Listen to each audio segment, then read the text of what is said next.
মানুষকে ইসলামের শিক্ষা দিতে বেশি ভালো লাগে। প্রয়াত মঞ্চ ও টেলিভিশন অভিনেতা আব্দুল কাদেরের নাতনি সিমরিন লুবাবা। দাদার অনুপ্রেরণায় খুব ছোট বয়সে ক্যামেরার সামনে দাঁড়ায় ছোট্ট লুবাবা।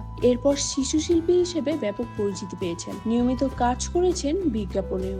যদিও মাঝে মধ্যেই নানা মন্তব্যকে কেন্দ্র করে সমালোচনার মুখে পড়তে হয় লুবাবাকে।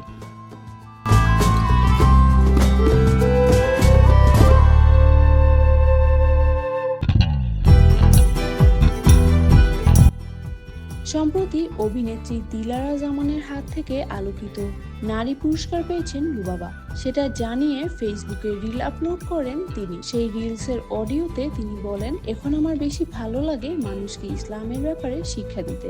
আমি নিজেও শিখছি। সিমরিন লুবাবার জন্ম সংস্কৃতিমনা পরিবারে। দাদার অনুপ্রেরণায় এসেছিলেন অভিনয়।